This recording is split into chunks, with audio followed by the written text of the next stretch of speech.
E por aí vai, né? E a gente volta ao bloco de hoje falando de um assunto um pouquinho mais sério sobre desaparecidos. Desaparecidos e pessoas familiares que têm que lidar com essa situação. Que os nossos convidados são o major da PM, Marcos Roberto Claudino, seja bem-vindo. Obrigado. E o psicólogo Neumar César Júnior, seja bem-vindo também.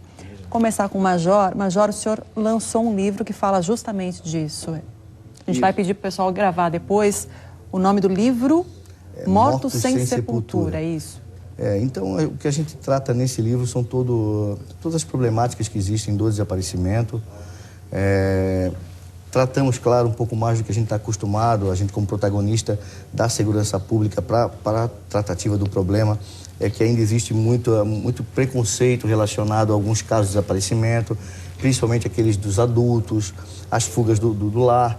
Então tem uma série, um leque de problemáticas que a gente trata ali. Toda a renda do livro é destinada ao grupo de familiares, ao grupo de apoio aos familiares de desaparecidos. E o que a gente tenta focar nesse livro é dar tratar o que realmente as famílias necessitam, que é o maior apoio, a maior disseminação que existe das fotos, que hoje ainda a sociedade ainda não dá ainda tanta atenção, acha que não vai acontecer com ele, só vai acontecer com o vizinho, né?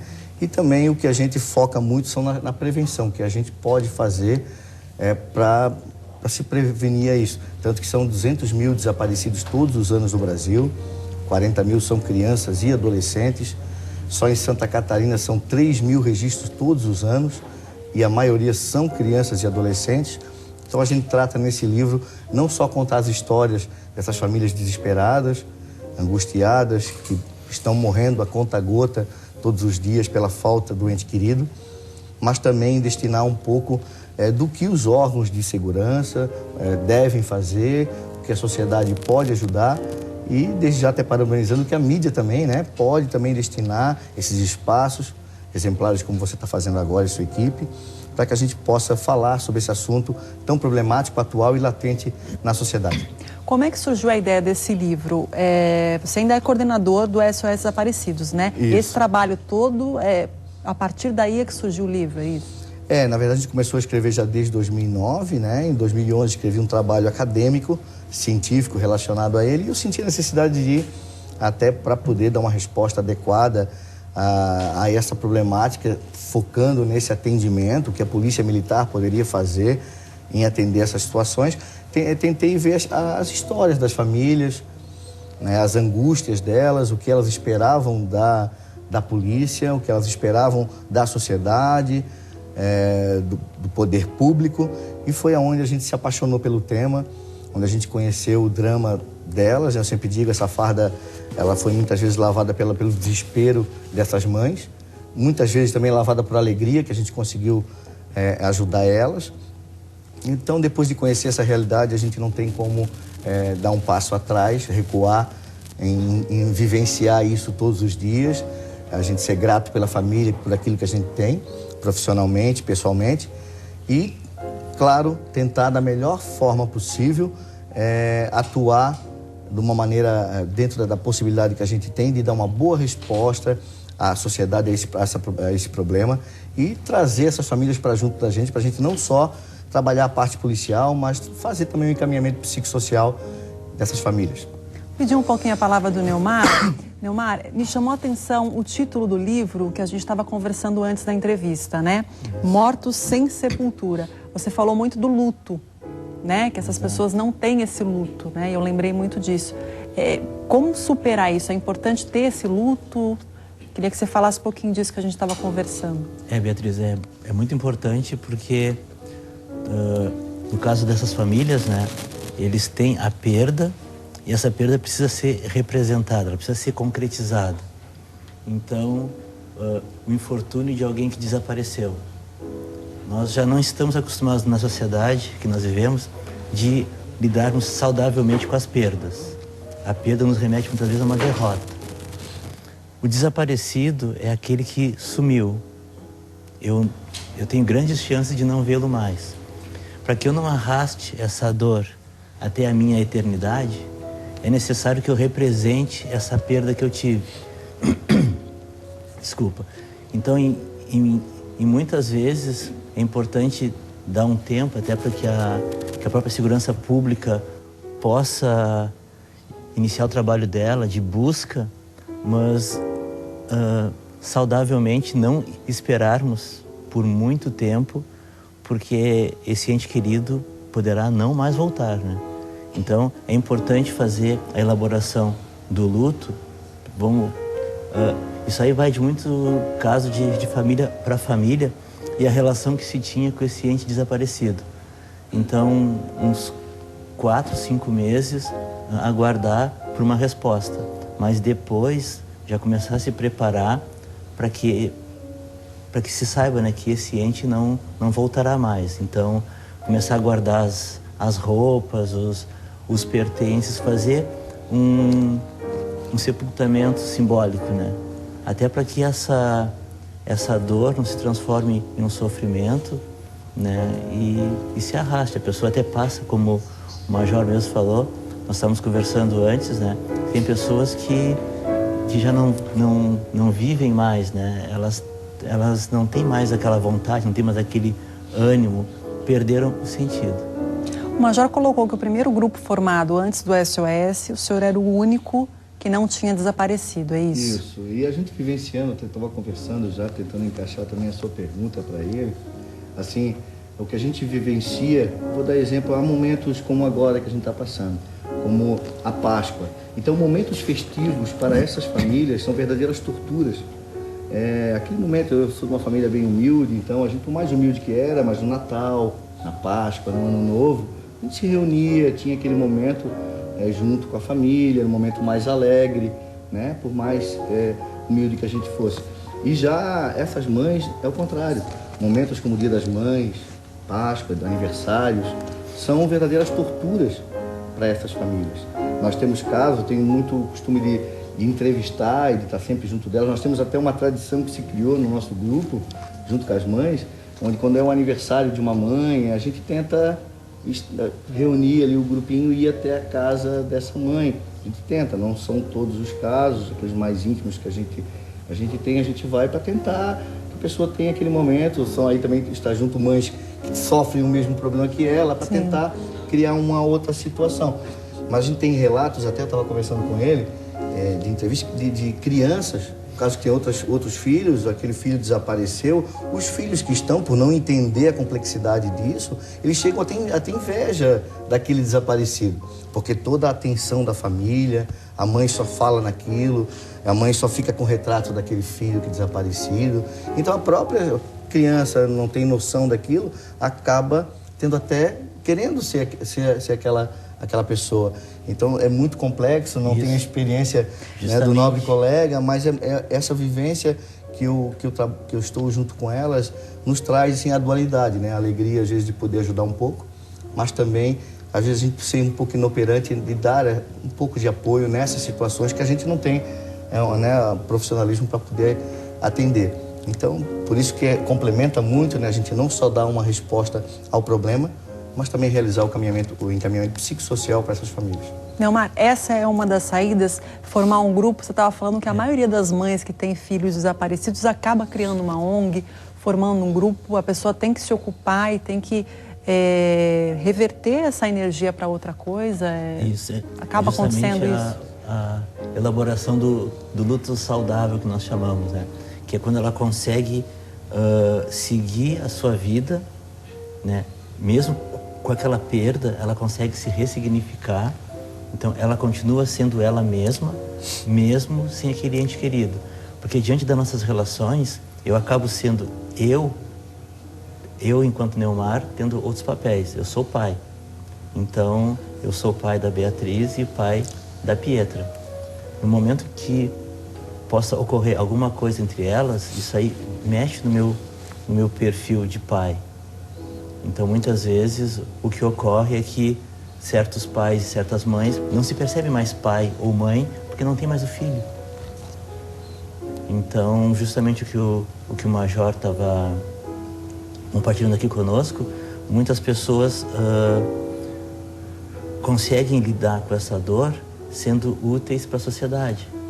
Então, justamente para que, ou criando uma rede, ou criando uma ONG, criando uma referência para que ela possa estar lidando com a dor dela, mas já não mais no sofrimento.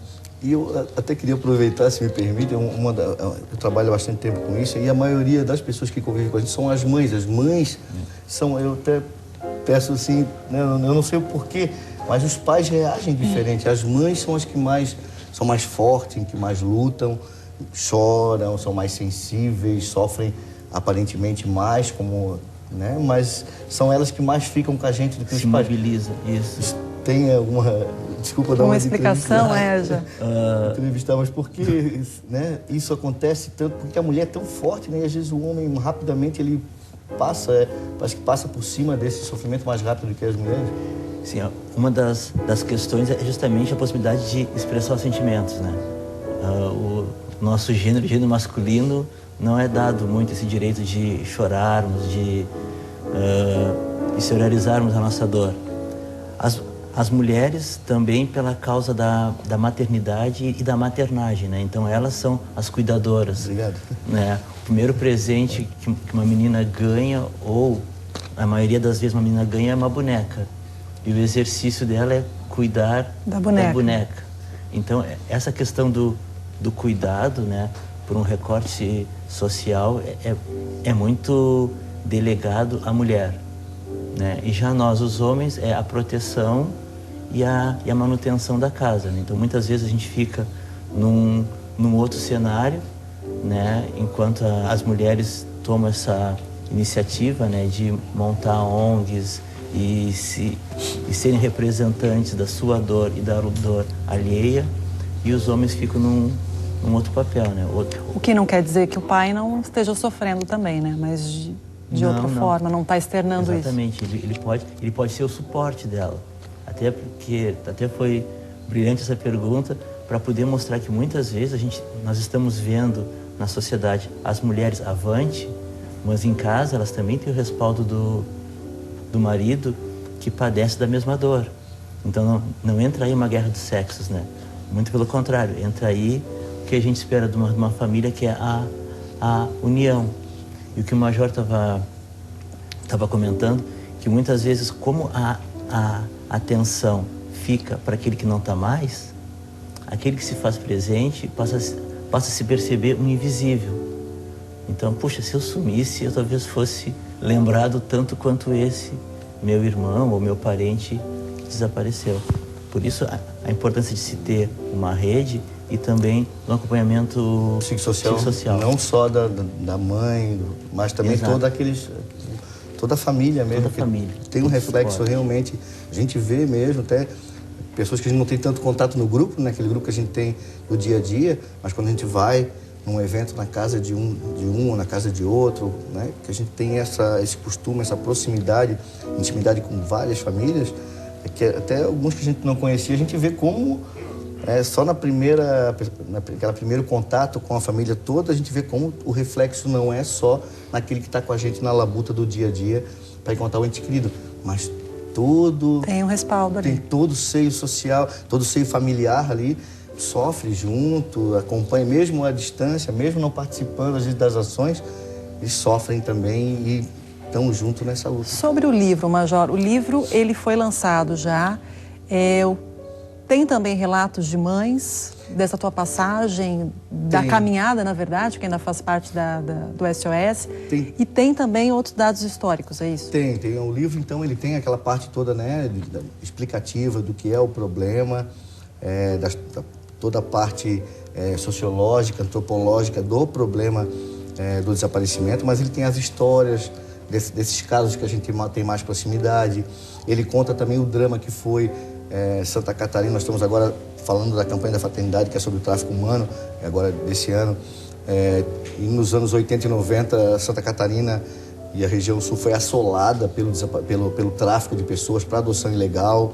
Até hoje temos contato com alguns catarinenses, com brasileiros que foram adotados ilegalmente ou traficados para outros países. Algumas nós conseguimos encontrar a família biológica, outras estamos ainda até hoje.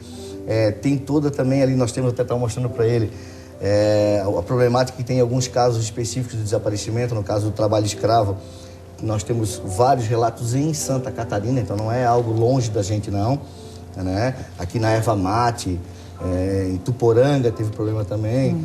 Então teve relatos de pessoas que foram encontradas em situação de trabalho escravo. Inclusive eu tenho uma relação nesse livro das empresas que ainda isso com toda a referência científica, referência de reportagem do TRT, onde se tem ali ainda indícios de pessoas que têm indícios que trabalham em empresas que trabalham com o trabalho escravo, né? Então a relação é grande, né? Então tem várias situações bem polêmicas. Tem dossiês que eu fiz, tem um dossiê que não é aqui no nosso estado, mas um dossiê PAMEC, pronto atendimento médico lá na Bahia, que traficou nos anos 80 e 90 também várias crianças. Cemitérios clandestinos foram encontrados, mães que estão até hoje lá lutando para tentar encontrar o seu filho traficado, crianças brasileiras que conseguiram se reunir em outros países e tentam encontrar a família biológica aqui. Então tem bastante situações, a parte tecnológica, parte de progressão de idade e, claro, as histórias, né? São várias histórias dos principais casos que a gente atendeu, que a gente teve resolução boa, como aqueles casos que a gente continua até hoje. Rápido exemplo é a menina Liceia, né? Primeiro, o caso mais antigo que tem, até a gente fez o lançamento no dia 18 de março, que é o Dia Estadual de Prevenção ao Desaparecimento, que lembra Liceia Silveira, que 18 de março de 1995, ela desapareceu aqui na Agronômica, aqui em Florianópolis, e nunca mais foi localizada. Então, nesses anos todos, então tem o caso dela, tem várias situações que a gente conta nesse livro, e o principal, né, toda a renda do livro é destinada às famílias. Eu não me vejo hoje, né, ganhar um centavo com um livro desse, que é a minha vivência, é o meu orgulho também. Que teve o apoio delas também, né? Só saiu com a história delas, sim, né? Elas é que deram vida a esse livro, né? Todos os poucos momentos, não são poucos, são, né? Eu digo tem a dualidade, mas tem muitos momentos alegres que a gente passou que estão ali relacionados, que são os casos que a gente conseguiu êxito. É isso que dá força para a gente e dá uma esperança para aquelas que ainda não conseguiram localizar o seu filho. Então, Major, a gente vai para um rápido intervalo. Antes eu vou ouvir um pouquinho o Leander. No próximo bloco a gente vai falar um pouquinho mais das histórias que estão aí no livro do Major, um pouquinho sobre perda, sobre luto, com um psicólogo também nosso convidado, e falar um pouco também sobre o programa SOS Desaparecidos da Polícia Militar aqui. Vamos ouvir um pouquinho do Leander.